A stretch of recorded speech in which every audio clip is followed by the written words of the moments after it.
दोस्तों, आज हम बात करेंगे हरफन मौला किशोर कुमार की। किशोर कुमार जितना अपने टैलेंट के लिए जाने जाते थे, उनकी निजी जिंदगी के किस्से भी उतने ही ज़्यादा दिलचस्प हैं।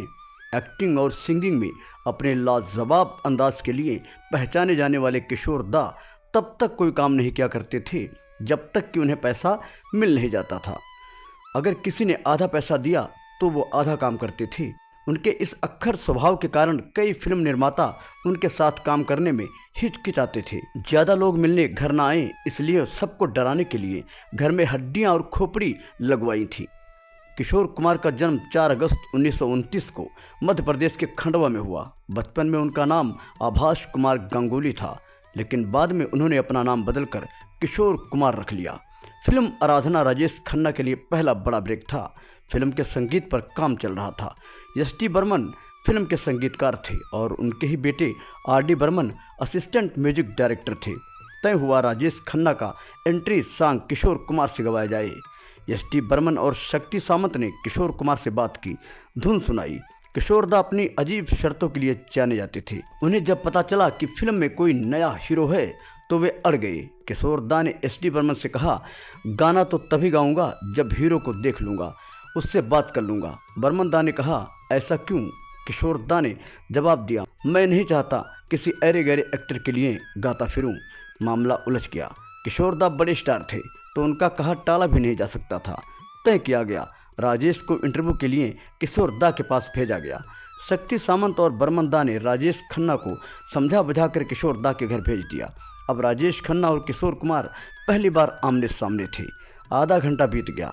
घबराहट के कारण राजेश खन्ना का गला सूख रहा था और किशोर दा ने उनसे पानी तक नहीं पूछा। इधर उधर की बातें होती रहीं। किशोर दा राजेश के सिर से पैर तक देखते रहे। फिर एकदम किशोर दा ने सवाल किया, फिल्म क्यों करना चाहते हो? 2 पल के लिए राजेश अवाक रह गए। ये कैसा सवाल है? घबराए राजेश खन्ना ने जवाब दिया, जी मैं लोगों की सेवा करना चाहता हूँ। किशोर दा बोले, फिल्मों में काम करके कैसी सेवा कर सकते हैं? राजेश खन्ना ने कहा, फिल्मों में काम करके मैं लोगों का मनोरंजन करूंगा। मनोरंजन करना भी एक तरह की सेवा ही है। राजेश के इस जवाब से किशोर दा खुश हो गए। नौकर को आवाज़ दी, राजेश के लिए चाय नाश्ता लाओ। किशोर दा ने कहा, तुमने बहुत अच्छी बात कही, मैं तुम्हारे लिए गाऊंगा, कई गाने गाऊंगा। और इस इंटरव्यू के बाद रिकॉर्ड हुआ आराधना का पहला गाना मेरे सपनों की रानी कब आएगी तुम, जिसने पूरे देश में धूम मचाई और राजेश खन्ना को हीरो से स्टार बना दिया।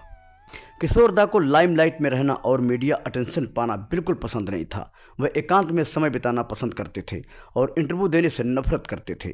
लोग उनसे मिलने कम आए, इसलिए उन्होंने अपने घर के लिविंग रूम में खोपड़ी और हड्डियां लगवा ली थीं।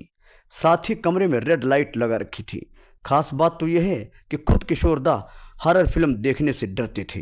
किशोर दा की मौत के दिन उनकी पत्नी लीना चंद्रवाकर घर पर थीं।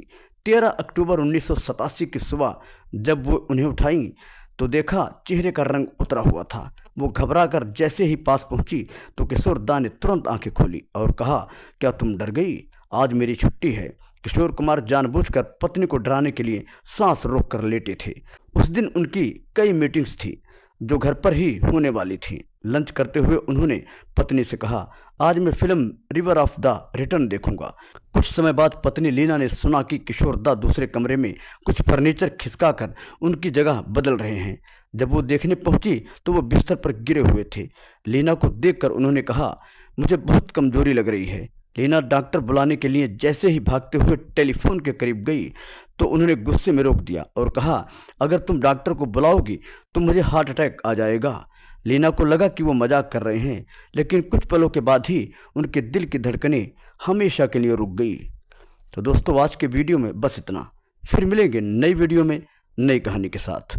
अगर आप भी चाहते हैं हमारी हर खबर आप तक पहुँचे तो चैनल को सब्सक्राइब करके बेल आइकन दबा लें ताकि आने वाला अपडेट आपको मिले।